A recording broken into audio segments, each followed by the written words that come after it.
Hello बच्चों, आप सभी का स्वागत है आपके अपने यूट्यूब चैनल कंपोस्टर पर। आई होप क्या सभी अच्छे होंगे और आप लोगों की जो तैयारी है हिंदी के पेपर की वो भी काफी अच्छे से चल रही होगी। और अभी तक जितने प्रीवियस वीडियोस आ चुके हैं, आई होप क्या आप सभी ने उन वीडियोस को जरूर देख लिया होगा और अच्छे से रिवीजन भी कर लिया होगा। तो जिन बच्चों ने तक वो वीडियो नहीं देखी, लिंक आपको डिस्क्रिप्शन बॉक्स में या ऊपर आई बटन पर क्लिक करने पर मिल जाएंगे उन वीडियोस के लिंक्स। तो उनको जाकर के जरूर देख लीजिएगा। प्लस अभी तक जिन बच्चों ने चैनल को सब्सक्राइब नहीं किया है, सब्सक्राइब वाला बटन भी जल्दी से प्रेस कर दीजिएगा। और जो भी बच्चे बोर्ड एग्जाम में बहुत अच्छा स्कोर करना चाहते हैं, चाहे आप हिंदी मीडियम से हैं, इंग्लिश मीडियम से, साइंस साइड से हैं या फिर आर्ट साइड से, सारे सब्जेक्ट के मोस्ट इंपोर्टेंट क्वेश्चंस की जो पीडीएफ है वो अवेलेबल है।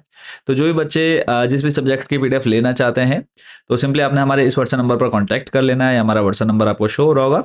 इस पर सिंपली मैसेज करना है, आपने अपनी क्लास सब्जेक्ट मीडियम बताना है। इतना बताते ही हम आपको एक क्यूआर कोड सेंड कर देते हैं। उस पर आप जैसे ही पेमेंट करते हैं, पीडीएफ डायरेक्टली आपके व्हाट्सएप नंबर पर भेज दी जाएगी। तो देर न करते हुए करते हैं, आपकी जो सेकंड बुक के इंपॉर्टेंट क्वेश्चन हैं वो इस वीडियो में हम पूरे कवर करेंगे। और इन सारे क्वेश्चंस को जो है काफी अच्छे से आप लोगों ने तैयार कर लेना है। तो पहला क्वेश्चन आप देख रहे हैं सेकंड बुक का, सिल्वर वेडिंग शीर्षक कहानी के संदेश को व्यक्त कीजिए। और ये जो है लॉन्ग में आपको देखने को मिलते हैं। इस बुक के जो इंपॉर्टेंट क्वेश्चन है वो आपको मोस्टली क्वेश्चन लॉन्ग में देखने को मिलेंगे, यानी विस्तृत में। सिल्वर वेडिंग कहानी का क्या उद्देश्य है, सिल्वर वेडिंग कहानी का केंद्रीय भाव अपने शब्दों में लिखिए। तो बहुत अच्छे से समझेंगे और ये समझ लीजिए कि पूरी स्टोरी ही यहाँ पर आपको समरी में देनी होती है इसके आंसर में। देखेंगे सिल्वर वेडिंग कहानी दो पीढ़ियों के द्वंद्व की कहानी है। दो पीढ़ी यानी एक जो उनके माता पिता है और एक उनके बच्चे हैं, इनके बीच में आपसी द्वंद्व यानी कहा सुनी बहस आप बोल सकते हैं। तो इस चीज की कहानी है। कहानी का मुख्य पात्र कौन है? यशोधर पंत पुरानी मान्यताओं, धारणाओं, रीति रिवाजों और आचार व्यवहार में आस्था रखता है, जबकि उसकी संतान नए जमाने की जीवन शैली को अपनाने की पक्षधर है। यशोधर बाबू चाहते हैं कि नई पीढ़ी खुशहाल बने, खूब तरक्की करे, किंतु अपनी सांस्कृतिक विरासत को भी सहेज कर रखे।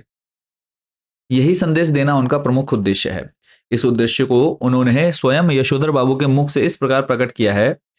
यशोधर बाबू जहां की इस तरक्की से खुश होते हैं, वहां समहाउ यह भी अनुभव करते हैं कि वह खुशहाली भी कैसी जो परायापन पैदा करे। अपने बच्चों द्वारा गरीब रिश्तेदारों की उपेक्षा उन्हें समहाउ जचती नहीं। एनीवे, जनरेशनों में गैप तो होता ही है। सुना, ऐसा कहकर स्वयं को दिलासा देता है पिता। मनोहर श्याम जोशी ने जहां कहानी के उद्देश्य के रूप में युवाओं को अपनी संस्कृति के अनुरूप प्रगति करने का संदेश दिया है, वहीं पुरानी पीढ़ी के नाम भी यह संदेश दिया है कि उन्हें भी अपनी अतार्किक और असंगत पड़ चुकी परंपराओं को त्याग कर नई पीढ़ी के साथ सामंजस्य बनाकर चलना चाहिए। तभी सुखद जीवन की परिकल्पना मूर्त रूप ले सकती है। अपने इस उद्देश्य को कहानीकार ने यशोधर बाबू की पत्नी के मुंह से प्रकट किया है। तुम्हारी ये बाबा आदम जमाने की बातें मेरे बच्चे नहीं मानते तो उसमें उनका कोई कसूर नहीं। मैं भी इन बातों को उसी हद तक मानूंगी जिस हद तक सुविधा हो। अंत में बच्चों के सामने यशोधर बाबू को ही झुकना पड़ता है। वे बच्चों की बातें मानने को विवश होते हैं। निष्कर्ष रूप में हम यही कह सकते हैं कि सिल्वर ब्रांडिंग एक उद्देश्यपरक सर्वांगपूर्ण सफल कहानी है, जिसमें दर्शाया गया है कि पुरानी पीढ़ी पारिवारिकता, रिश्तेदारियों, परंपराओं, पुरातन मान्यताओं और सादगीपूर्ण जीवन शैली से बंधी हुई है, जबकि नई पीढ़ी सुबीते और तड़क भड़क वाले नए फैशन के, नए जमाने के रहन सहन में विश्वास करती है। अंततः पुरानी पीढ़ी को ही युगानुरूप अपने को बदलने के लिए बाध्य होना पड़ता है, जबकि नई पीढ़ी को भी पुरानी पीढ़ी के साथ सामंजस्य बनाकर चलना चाहिए, क्योंकि यदि आज उन्होंने अपनी पुरानी पीढ़ी से सहयोग नहीं किया तो कल उन्हें भी वही दर्श या दंश झेलना पड़ेगा जो उनके कारण आज हमारी पीढ़ी झेल रही है। अगला क्वेश्चन है, और ये सारे इंपॉर्टेंट है, इनके अलावा आपको एक भी क्वेश्चन जो है बाहर से देखने को नहीं मिलेगा। यशोधर बाबू की पत्नी समय के साथ ढल सकने में सफल होती है, लेकिन यशोधर बाबू असफल रहते हैं, ऐसा क्यों होता है? या फिर यशोधर बाबू अपनी पत्नी की तरह समय के साथ ढलने में सफल नहीं होते। सिल्वर लाइनिंग कहानी के आधार पर उक्त कथन पर अपने विचार व्यक्त कीजिए। बाकी क्वेश्चन देखो, हर साल यही क्वेश्चन आता है घुमा फिरा करके। तो सीधा हम आंसर की बात करेंगे। यशोधर बाबू और उनकी पत्नी आधुनिक विचारधारा के पोषक नहीं है। यशोधर बाबू की पत्नी संस्कारित है, किंतु बच्चों का पक्ष लेने की मात्र सुलभ मजबूरी ने उन्हें भी आधुनिक का चोला ओढ़ने के लिए मजबूर कर दिया है। जब वह विवाह के उपरांत यशोधर बाबू के घर आई तो उस समय संयुक्त परिवार था। परिवार में ताऊजी एवं उनकी पत्नी का दबदबा था। यशोधर बाबू की पत्नी के मन में इस बात के प्रति आक्रोश था कि मुझे आचार व्यवहार के ऐसे बंधनों में रखा गया है मानो मैं जवान औरत नहीं बुढ़िया थी। जितने भी नियम बुढ़िया ताई के थे वे सब मुझ पर लागू करवाए। अतः वे अब अपनी दबी हुई इच्छाओं को पूर्ण करना चाहती थी। वे स्पष्ट कर देती है कि तुम्हारी ये बाबा आदम के ज़माने की बातें मेरे बच्चे नहीं मानते, तो इसमें इनका कोई कसूर नहीं। मैं भी इन बातों को उसी हद तक मानूँगी जिस हद तक सुविधा हो। अब मेरे कहने से वह सब ढोंग-ढकोसला हो नहीं सकता, साफ बात। इस स्थिति में यशोधर बाबू ने निम्नलिखित प्रतिक्रिया व्यक्त की। धर्म, कर्म, कुल, परंपरा सबको ढोंग-ढकोसला कहकर घरवाली आधुनिकताओं सा आचरण करती है, तो यशोधर बाबू शान-यल बुढ़िया, चटाई का लहंगा या बूढ़ी मुँह-मुहासे से लोग करे तमाशे कहकर उसके विद्रोह को मजाक में उड़ा देना चाहते हैं, अनदेखा कर देना चाहते हैं, लेकिन यह स्वीकार करने को बाध्य भी हो जाते हैं कि तमाशा स्वयं उनका बन रहा है। यशोधर बाबू की पत्नी आधुनिका बनने का प्रयास करती है। वे होठों पर लिपस्टिक लगाती है, बिना बाह का ब्लाउज पहनती है और सिल्वर वेंडिंग में बढ़ चढ़कर भाग लेती है। जबकि यशोधर बाबू एकदम विपरीत विचारों के हैं। वे अपने कार्यालय में अधीनस्थ के आग्रह पर चाय नाश्ते के लिए 30 रुपए दे देते हैं, मगर सहकर्मियों के साथ इसमें सम्मिलित नहीं होते। वे मंदिर जाते हैं, प्रवचन सुनते हैं, घर गृहस्थी के सभी कार्य करते हैं और इतना ही आपको इसमें लिख देना है। बाकी जो लाइनें थे वो हमारे लिए इतनी इंपॉर्टेंट नहीं थी, वो हम यहाँ पर छोड़ देते हैं। चलेंगे नेक्स्ट क्वेश्चन पर। 2 से 3 क्वेश्चन हर एक चैप्टर के यहाँ पे हम कवर करेंगे सेकंड बुक के। अपने परिवार की किन बातों को यशोधर बाबू अनुचित समझते हैं? या फिर यशोधर बाबू अपने घर की संपन्नता यानी खुशहाली में भी उदास व निराश क्यों थे? तो देखो पूरी कहानी में एक ये कि वो पुराने ज़माने के थे, उनके बच्चे नए ज़माने के थे, वो उनकी बात नहीं मानते थे, ये ज़बरदस्ती उनसे अपनी बात मनवाना चाहते थे। उनकी माँ जो थी वो बच्चों की सपोर्ट में रहती थी हमेशा। मेन जो पूरा सारांश है ना यही निकल कर के आता है इस कहानी से। फिर भी इसका आंसर जो है एक बार देखते हैं। यशोधर बाबू पुरातन परंपराओं में विश्वास रखते हैं, जबकि उनके बच्चों को उनकी किसी भी पुरानी बात में रुचि नहीं है। उनकी पत्नी भी बच्चों के रंग में रंग गई है। इसलिए पिछले कई वर्षों से उनका सबसे मतभेद होने लगा है। उनका एक बड़ा लड़का एक प्रमुख विज्ञापन कंपनी में अच्छी नौकरी करता है। दूसरा बेटा आईएएस की तैयारी कर रहा है। तीसरा बेटा स्कॉलरशिप लेकर अमेरिका चला गया है। उनकी इकलौती बेटी भी डॉक्टरी की पढ़ाई के लिए अमेरिका जाना चाहती है। अपने बच्चों की यह तरक्की देखकर यशोधर बाबू को खुशी होती है, किंतु यह देखकर दुख भी होता है कि उनके बच्चे अपनी संस्कृति से दूर होते जा रहे हैं। उनके इसी दुख को यहाँ अभिव्यक्ति दी गई है। अपने बच्चों की प्रगति देखकर यशोधर बाबू को अत्यंत प्रसन्नता होती है, किंतु साथ में वे यह भी अनुभव करते हैं कि उनके बच्चे धन दौलत पढ़ाई लिखाई के मामले में जितनी प्रगति कर रहे हैं, उससे कहीं ज्यादा वे अपनी जड़ों से कट रहे हैं, अर्थात वे अपनी संस्कृति को भूलते जा रहे हैं। उनके बच्चे मानवीय संबंधों को महत्व नहीं देते, इसलिए उनकी दृष्टि में नाते रिश्ते सब व्यर्थ की बातें हैं। कहने का आशय यह है कि उनमें पारिवारिक लोगों तथा रिश्ते नातेदारों से पारंपरिक प्रेम बढ़ने के स्थान पर कम होता जा रहा है। वे अपने लोगों से इस प्रकार का व्यवहार करते हैं मानो उन्हें पहचानते ही नहीं। यशोधर बाबू को उनकी ये बातें बिल्कुल अच्छी नहीं लगती, इसलिए वे अपने बच्चों के विषय में सोचते हैं कि ऐसी उन्नति और खुशहाली का कोई लाभ नहीं जो व्यक्ति को अपनों से दूर करके उनमें परायापन भरती है। जब उनके बच्चे अपने गरीब रिश्तेदारों को उपेक्षा की दृष्टि से देखते हैं, उनका तिरस्कार करते हैं, तो यशोधर बाबू को इससे बड़ा कष्ट होता है। इन्हीं सब कारणों से यशोधर बाबू अपने घर की संपन्नता में भी उदास व निराश है। वे यह बात अपने मन में सोचकर स्वयं को दिलासा दे लेते हैं कि शायद यही 2 पीढ़ियों का गैप है। हो सकता है हम शायद गलत सोच रहे हों और हमारे बच्चों का सोचना अपनी जगह ठीक हो। मगर हम क्योंकि 2 अलग-अलग पीढ़ियों का प्रतिनिधित्व करते हैं, अतः हमारी विचारधारा में अंतर होना स्वाभाविक है। इसी अंतर को हम जनरेशन गैप अर्थात 2 पीढ़ियों का अंतर मानते हैं। अगला जो क्वेश्चन है इंपॉर्टेंट रहेगा। और अभी तक जिन बच्चों ने सब्सक्राइब नहीं किया है, सब्सक्राइब वाला बटन प्रेस करके बेल आइकन जरूर प्रेस कर लेना, क्योंकि जो मेरी लेटेस्ट वीडियो आएगी आपकी, तो आपके पास नोटिफिकेशन तुरंत पहुंच जाता है उससे। सिल्वर वेडिंग के 2 जुमलों जो हुआ होगा तथा समहाउ इम्प्रॉपर के आधार पर इस कहानी के कथानक को संक्षेप में लिखिए, या फिर सिल्वर वेडिंग कहानी का सारांश लिखिए। सिल्वर वेडिंग कहानी में प्रयुक्त समहाउ इम्प्रॉपर तथा जो हुआ होगा वाक्यांश विषय वस्तु में प्रभावी असर उत्पन्न करते हैं, स्पष्ट कीजिए। तो एक काम यहाँ पे आप लोग और कर सकते हैं कि अभी तक हम जितना पढ़ चुके हैं ना, उन सबको कंबाइन करके आप यहाँ पे इसकी पूरी समरी लिख सकते हैं, सारांश। आपको पूरी स्टोरी शॉर्ट में जो है मैं आपको बता चुका हूँ। एक पीढ़ी है, उनके माता-पिता, दूसरी पीढ़ी है उनके बच्चे, और उनके बच्चे क्या कर रहे हैं वो आपको पता चल गया है कि एक अच्छी खासी विज्ञापन कंपनी में काम कर रहे हैं। दूसरा जो बेटा है स्कॉलरशिप लेकर के अमेरिका चला गया है। तीसरा बेटा जो है वो आईएएस की तैयारी कर रहे हैं। उनकी बेटी जो है वो डॉक्टर बनने के लिए अमेरिका या बाहर विदेश जाना चाहती है। बाकी सिल्वर लाइनिंग कहानी पर क्या मतलब सिल्वर लाइनिंग वाले दिन क्या हुआ था, ₹30 उन्होंने अपने सहकर्मियों को दिए पार्टी करने के लिए, उनके बच्चों ने अच्छी खासी व्यवस्था की थी और उसके बावजूद भी उसको जो पिता थे, उन्होंने क्या-क्या किया, मंदिर गए, ठीक है? वहाँ कीर्तन या भजन सुना, उसके बाद मंदिर में माथा टेका और उसके बाद अपना घर आए। उसकी वहीं उसके अपोज़िट उनकी जो माँ थी या फिर यशोधर बाबू की पत्नी थी, वो अच्छे से तैयार हुई, लिपस्टिक लगाई उन्होंने अ, और बाकी पूरी डिटेल अभी हमने थोड़ी देर पहले ऊपर समझ ली है। तो उसी को पूरा आप मिक्स करके इसमें लिख सकते हैं। तो हम इसको पूरा डिटेल में नहीं पढ़ेंगे, फिर भी अगर आपके पास समय है या रह जाएगा तो एक बार इसको आप लोग ज़रूर देख लीजिएगा। ठीक है? समरी आई होप कि आप सभी को यहाँ पर अच्छे से समझ में आ गई होगी। तो इसको भी अगर आपके पास समय रहेगा तो वीडियो को रोक करके इसको पढ़ लेना है। और एक क्वेश्चन और यहाँ पे हम देख लेते हैं लास्ट। मनोहर श्याम जोशी की सिल्वर वेडिंग के मुख्य पात्र यशोधर बाबू के चरित्र की विशेषताएं बताइए, या फिर सिल्वर वेडिंग कहानी के चरित्र नायक यशोधर बाबू के चरित्र पर प्रकाश डालिए। तो इसको एक बार हम देख लेते हैं, थोड़ी सी और जो है स्टोरी यहाँ पर आपको बहुत अच्छे से समझ में आ जाएगी। सिल्वर वेडिंग कहानी के मुख्य पात्र यशोधर पंत जो हैं, दिल्ली के एक सरकारी कार्यालय में सेक्शन ऑफिसर हैं। वे पहाड़ के रहने वाले हैं।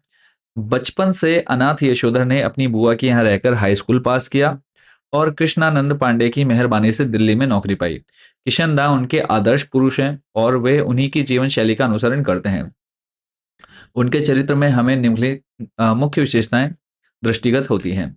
पुरातन पंथी, बातचीत में अंग्रेजी युक्त हिंदी भाषा का प्रयोग करना यशोधर बाबू की आदत है, किंतु विचारधारा और जीवन के दृष्टिकोण के संदर्भ में वे पुरातन पंथी हैं और प्रत्येक नई बात और चीज समहाउ इम्प्रॉपर लगती है। नए जमाने के चाल चलन उन्हें बिल्कुल अच्छे नहीं लगते। घर में नए जमाने के अनुकूल दैनिक प्रयोग की घर गृहस्थी की चीजें भी उन्हें नहीं भाती। यही कारण है कि जब उनका बेटा फ्रिज, टीवी, सोफा, रसोई गैस आदि का घर में प्रबंध करता है तो वे पहले तो नाक भौं सिकोड़ते हैं, परंतु बाद में यह सोचकर संतोष कर लेते हैं कि इन चीजों से समाज में उनकी पहचान बनेगी और वे भी बड़े आदमी माने जाने लगेंगे। यशोधर बाबू को स्कूटर भी बेहुदा सवारी लगती है। सेकंड, गैर परंपरागत कार्यों के विरोधी। अपनी परंपराओं से हटकर आचरण करना यशोधर बाबू को अच्छा नहीं लगता, इसलिए वे वेडिंग एनिवर्सरी वगैरह को गोरे साहबों के चोचले मानते हैं। उनके पहाड़ी समाज में तो में जो कस्टम प्रचलित नहीं है वे उन्हें अनुचित मानते हैं। थर्ड पॉइंट देख लेते हैं।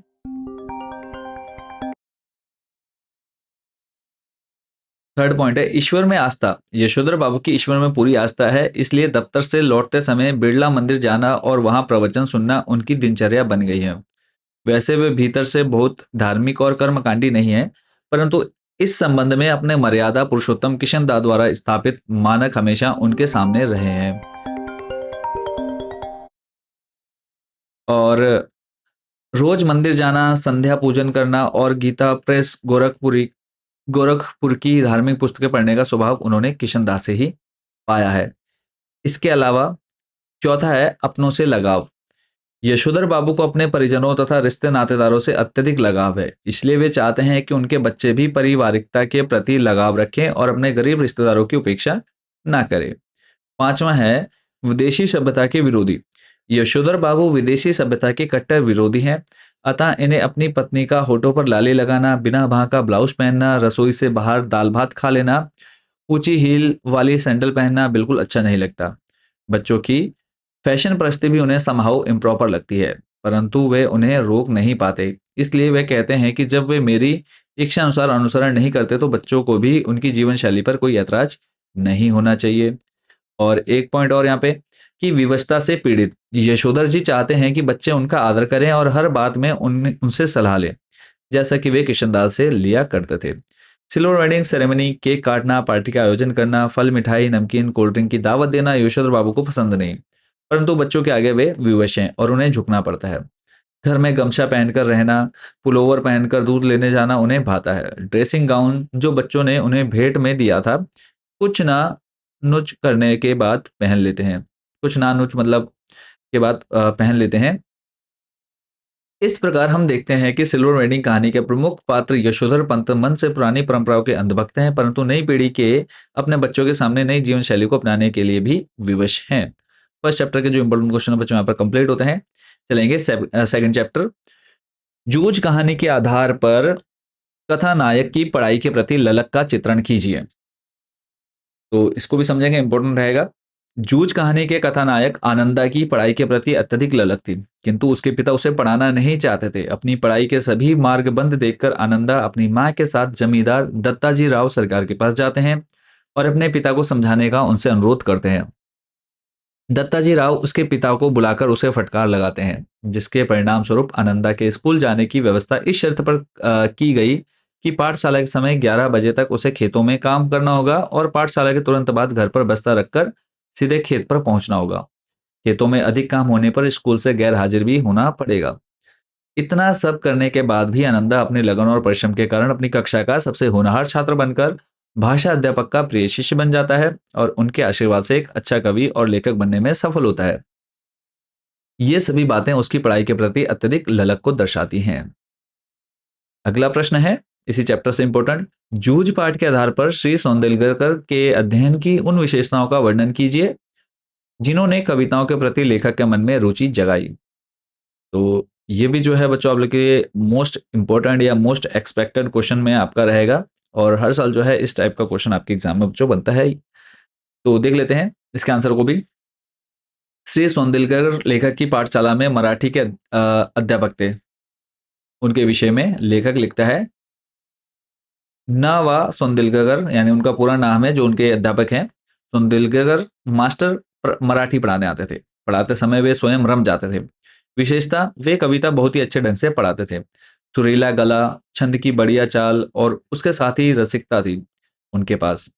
पुरानी नई मराठी कविताओं के साथ साथ उन्हें अनेक अंग्रेजी कविताएं कंठस्थ थी।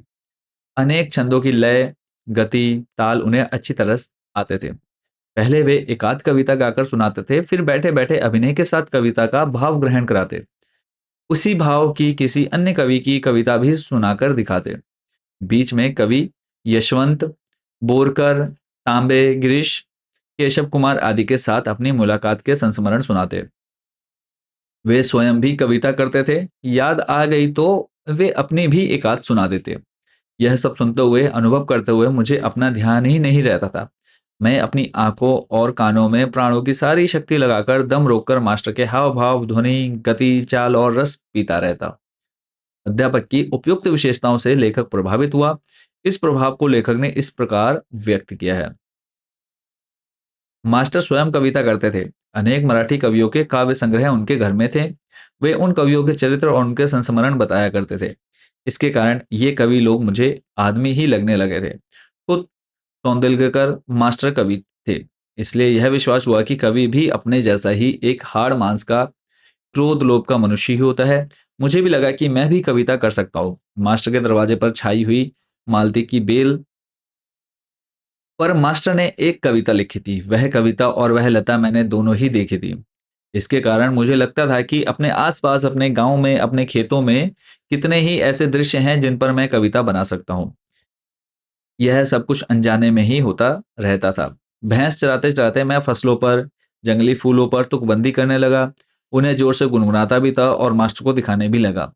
कविता लिखने के लिए खीसा में कागज और पेंसिल रखने लगा।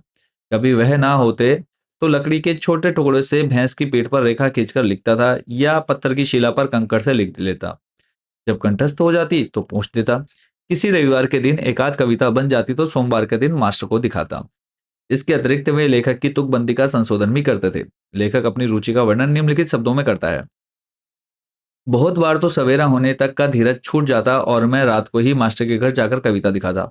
वे उसे देखते और शाबाशी देते।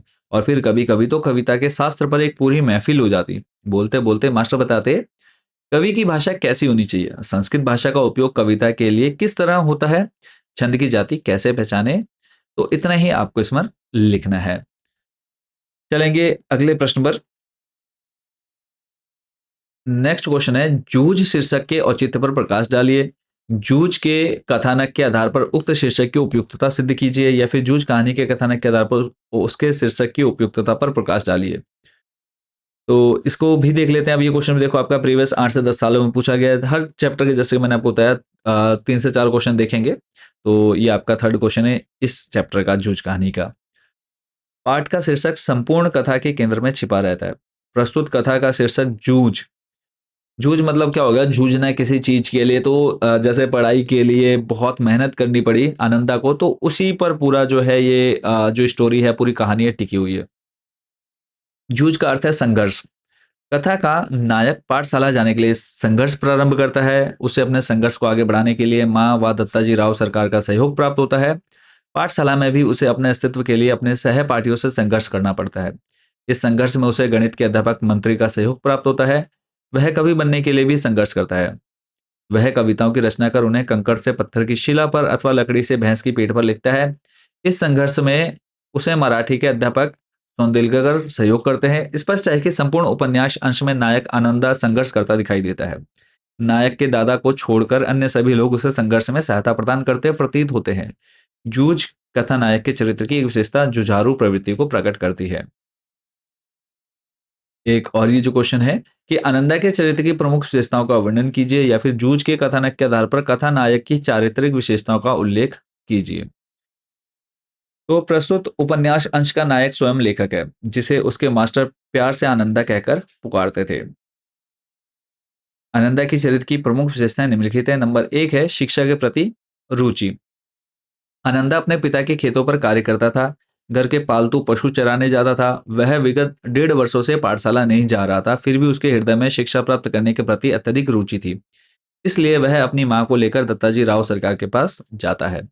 नंबर 2 है दूरदर्शी। आनंदा के चरित्र की एक विशेषता उसका दूरदर्शी होना है, जहां आनंदा यह जानता है कि दत्ताजी राव सरकार से दबाव हम माँ बेटे ने डलवाया है। जानकर दादा क्रोधित होकर खेल बिगाड़ सकते हैं, अतः झूठ के सहारे का प्रस्ताव भी स्वयं करता है। आनंदा यह भी जानता है कि पढ़ने से नौकरी मिल सकती है अथवा कोई धंधा कारोबार किया जा सकता है। नंबर तीसरा है परिश्रमी। आनंदा परिश्रमी बालक है। वह प्रतिदिन खेत पर जाता है। 11 बजे तक खेत पर काम करने के बाद वह पाठशाला जाता है। पाठशाला से लौटकर बस्ता घर रखकर वह अपने पालतू पशुओं को चराने ले जाता है। वह सारे दिन कार्य में व्यस्त रहता है। और उसके बाद चौथा पॉइंट है लगनशील। आनंदा लगनशील बालक है। वह प्रत्येक कार्य पूर्ण लगन से करता है।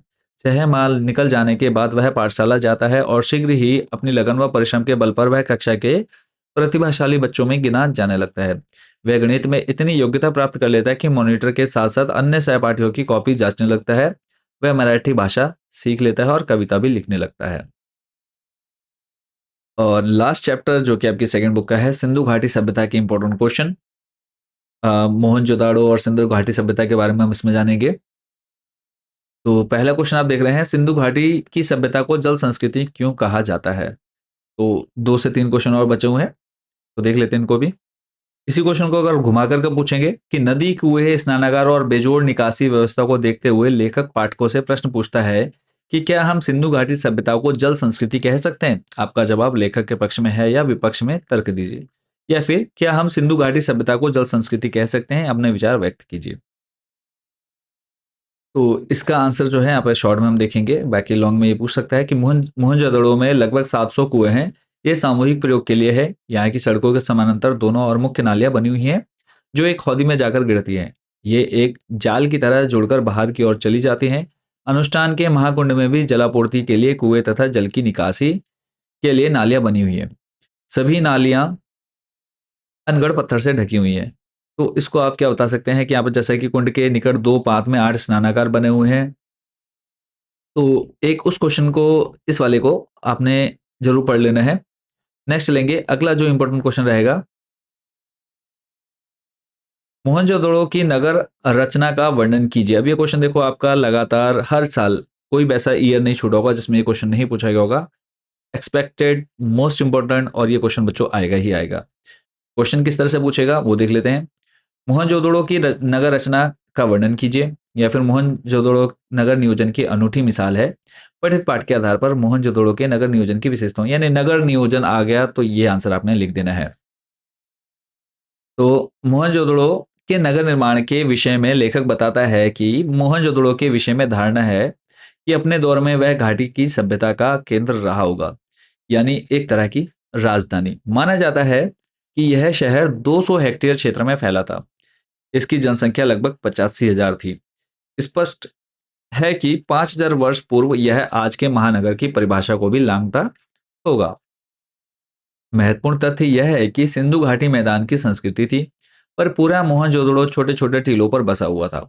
ये टीले प्राकृतिक नहीं थे, कच्ची और पक्की दोनों तरह की ईंटों से धरती की सतह को ऊंचा उठाया गया था, ताकि सिंधु का पानी बाहर पसर आए तो उससे बचा जा सके। नगर नियोजन की मोहनजोदड़ो अनूठी मिसाल है। इस कथन का मतलब आप बड़े चबूतरों से नीचे की तरफ देखते हुए सहज ही भाव सकते हैं।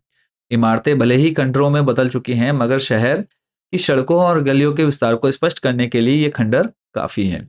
यहाँ की कमोबेश सारी सड़कें सीधी हैं या फिर आड़ी। नगर से 5 किलोमीटर दूर सिंधु बहती है। स्तूप वाले चबूतरे के पीछे गढ़ और ठीक सामने उच्च वर्ग की बस्ती है। दक्षिण की ओर खंडहर है। यह खंडहर कामगारों की बस्ती है। सामूहिक स्नान और विभिन्न अनुष्ठानों के लिए 40 फुट लंबा, 25 फुट चौड़ा व 7 फुट गहरा कुंड है। इसमें उत्तर दक्षिण से सीढ़ियां उतरती हैं। इसमें 3 तरफ साधुओं के कक्ष हैं और उत्तर में 2 पंक्तियों में 8 स्नानागार हैं। कुंड से पानी निकालने के लिए नालियां हैं। कुंड के दूसरी ओर विशाल कोठार हैं। कुंड के उत्तर पूर्व में एक बहुत लंबी सी इमारत है, जिसमें दालान व बरमादे बरामदे हैं। दक्षिण में एक 20 खंभों वाला मकान है। सड़कों की चौड़ाई 33 फुट तक है। गली की सड़कें 9 से 12 फुट चौड़ी हैं। नगर की नालियों के बारे में लेखक लिखता है कि ढकी हुई नालियां मुख्य सड़क के दोनों ओर समांतर दिखाई देती हैं। बस्ती के भीतर भी इनका यही रूप है। हर घर में एक स्नानाघर है और घरों के भीतर से पानी या मैल की नालियां बाहर हौदी तक आती हैं और फिर नालियों के जाल से जुड़ जाती हैं। कहीं कहीं वे खुली हैं, पर ज्यादातर बंद हैं। तो इस तरह से आपने पूरे नगर नियोजन के बारे में बता दिया, मोहनजोदड़ो या फिर सिंधु घाटी सभ्यता के बारे में बता दिया बहुत अच्छे से। चलेंगे आपको लेकर के नेक्स्ट क्वेश्चन पर। अगला जो प्रश्न है, इसमें कहा है सिंधु घाटी की सभ्यता मूलतः खेतिहर यानी कृषि प्रधान और पशुपालक सभ्यता थी। अतीत में दबे पांव शीर्षक लेख की सहायता से उक्त कथन को स्पष्ट कीजिए। या फिर सिंधु घाटी की सभ्यता मूलतः कृषि प्रधान सभ्यता थी, पठित पाठ के आधार पर इस कथन को स्पष्ट कीजिए। तो देख लेते हैं। सिंधु घाटी की सभ्यता के समय में उन्नत खेती होती थी और खेती का मूलाधार पशु थे। विभिन्न पशुओं की मूर्तियां और मिट्टी की बैलगाड़ी मिलना यह स्पष्ट करता है कि सिंधु घाटी की सभ्यता मूलतः खेतीहर और पशुपालक सभ्यता थी। खुदाई में मिले प्रमाण बताते हैं कि सिंधु घाटी के लोग अन्न उपजाते नहीं थे, उसका आयात करते थे। नई खोज ने इस ख्याल को निर्मूल साबित किया है। बल्कि अब कुछ विद्वान मानते हैं कि वह मूलतः खेतीहर और पशुपालक सभ्यता ही थी। लोहा शुरू में नहीं था, पर पत्थर और तांबे की बहुतायत थी। पत्थर सिंध में ही था, तांबे की खानें राजस्थान में थी। इनके उपकरण खेती बाड़ी में प्रयोग किए जाते थे, जबकि मिस्र और सुमेर में चकमक और लकड़ी के उपकरण इस्तेमाल होते थे। इतिहासकार इरफान हबीब के मुताबिक यहाँ के लोग रबी की फसल लेते थे। कपास, गेहूं, जौ, सरसों और चने की उपज के पुख्ता सबूत खुदाई में मिले हैं। वह सभ्यता का तरयुग था जो धीमे धीमे सूखे में ढल गया। विद्वानों का मानना है कि यहाँ ज्वार, बाजरा और रागी की उपज भी होती थी। लोग खजूर, खरबूजे और अंगूर उगाते थे। झाड़ियों से बेर जमा करते थे। कपास की खेती भी होती थी। कपास को छोड़कर बाकी सबके बीज मिले हैं और उन्हें परखा गया है। कपास के बीज तो नहीं, पर सूती कपड़ा मिला है। ये दुनिया में सूत के 2 सबसे पुराने नमूनों में एक है। दूसरा सूती कपड़ा 3000 ईसा पूर्व का है, जो जॉर्डन में मिला। मोहनजोदड़ो में सूत की कताई बुनाई के साथ रंगाई भी होती थी। रंगाई का एक छोटा कारखाना खुदाई में माधो स्वरूप वत्स को मिला। छाल्टी यानी लिनन और ऊन, कहते हैं यह सुमेर से आयात होते थे। शायद सूत उनको निर्यात होता हो, जैसा कि बाद में सिंध से मध्य एशिया और यूरोप को सदियों निर्यात हुआ। प्रसंगवश मेसोपोटामिया के शिलालेख मोहनजोदड़ो के लिए मेलुहा शब्द का संभावित प्रयोग मिलता है। और एक लास्ट क्वेश्चन यहाँ पे बच्चों हम देख लेते हैं, सेकंड लास्ट। स्पष्ट है कि सिंधु सभ्यता साधन संबंधी थी, पर उसमें भव्यता का आडंबर नहीं था। ये क्वेश्चन भी आपका 101% आएगा ही आएगा, तो इसको बहुत अच्छे से पढ़ लेना है। सिंधु सभ्यता साधन संबंधी थी पर आडंबर विहीन थी। तथ्यों के आधार पर उक्त कथन को सिद्ध कीजिए। तो सीधा आंसर पर चलेंगे कि सिंधु सभ्यता के उत्खनन से पता चलता है, यानी जब उसकी खुदाई हो तो उससे हमको पता चलता है कि यह सभ्यता साधन संपन्न थी। यहाँ सुनियोजित नगर थे, गंदे जल की निकासी की उत्तम व्यवस्था थी, सड़कें छोटी व चौड़ी दोनों प्रकार की थी। यहाँ के निवासी खेती करते थे, तांबे का इन्हें ज्ञान था। ये लोग अपनी वस्तु का निर्यात भी करते थे। कांसे के बर्तन, चौक पर बने मृद भांड, चौपड़ की गोटियां, तांबे का दर्पण, कंघी, मनके वाले हार आदि इनकी संपन्नता के सूचक हैं। आवागमन के लिए इनके पास बैलगाड़ी थी। भंडारों में अनाज भरा रहता था। इन्हें स्वास्थ्य की उत्तम दशाओं का ज्ञान था। ये लोग कला में रुचि रखते थे। यहाँ के निवासियों को पूर्ण सौंदर्य बोध था, जो राजपोषित या धर्म पोषित ना होकर समाज पोषित था। संपन्नता के पश्चात भी इस सभ्यता में भव्यता का आडंबर नहीं था। यहाँ ना भव्य राजप्रसाद मिले और ना ही मंदिर। यहाँ राजाओं या महंतों की समाधियां भी नहीं है। यहाँ के मूर्ति शिल्प और औजार भी छोटे हैं और उनके कमरे भी छोटे हैं। प्रभुत्व या दिखावे के लिए कहीं कोई स्थान नहीं है। अतः यह कहना उचित है कि सिंधु सभ्यता साधन संपन्न तो थी, पर उसमें भव्यता का आडंबर नहीं था। एक लास्ट क्वेश्चन इस सेकंड बुक का। सिंधु सभ्यता की खूबी उसका सौंदर्य बोध है, जो राज पोषित या धर्म पोषित ना होकर समाज पोषित था। ऐसा क्यों कहा गया है? या फिर पठित पाठ के आधार पर मोहनजोदड़ो के शिल्प सौंदर्य का वर्णन कीजिए। तो मोहनजोदड़ो के लोगों में कला के प्रति प्रेम अधिक था। वस्तुकला, नगर नियोजन, मृद भांड, पशु पक्षियों के चित्र, मोहरों का निर्माण, खिलौने, आभूषण, कुंड संयोजन सभी कला के रूप हैं। विशेषकर सुघड़ अक्षरों का लिपि रूप सिंधु सभ्यता को तकनीक से ज्यादा कला सिद्ध प्रकट करता है। एक पुरातत्ववेत्ता के अनुसार सिंधु सभ्यता की खूबी उसका सौंदर्य बोध है। यह सौंदर्य बोध ऐसा था जिसमें आकार की भव्यता का संपूर्ण स्थान कला ने ले रखा था। अतः सिंधु सभ्यता की खूबी उसका सौंदर्य बोध है, जो राजपोषित या धर्म पोषित ना होकर समाज पोषित था। तो ये हमने देख लिए सेकंड बुक के इंपॉर्टेंट क्वेश्चंस। तो नेक्स्ट जो हमारा रहेगा संस्कृत के इंपॉर्टेंट क्वेश्चन कवर करेंगे। तो फिलहाल इस वीडियो में इतना ही। और अपने जो है चैनल को सब्सक्राइब करके अपना प्यार और सपोर्ट जरूर दिखाना है, ताकि आगे भी हम आप लोग के लिए मोस्ट इंपॉर्टेंट क्वेश्चंस की जो है वीडियो लगातार लेकर के आते रहें। और जो भी बच्चे बोर्ड एग्जाम में बहुत अच्छा स्कोर करना चाहते हैं, और तो आपको मैं स्टार्टिंग में बता चुका हूँ मोस्ट इंपॉर्टेंट क्वेश्चंस की पीडीएफ आप लोग कैसे परचेज कर सकते हैं। ये हमारा व्हाट्सएप नंबर है, सिंपली आपने इस पर मैसेज करना है।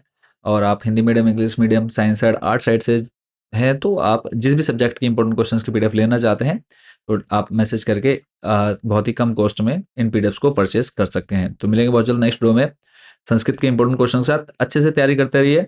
कोई डाउट, कोई क्वेश्चन आपके मन में रहता है तो कमेंट सेक्शन में आप लोगों ने जरूर पूछना है। अभी आप सभी बच्चों को ऑल द बेस्ट और अच्छे से तैयारी करते रहिए। Thank you so much for watching this video.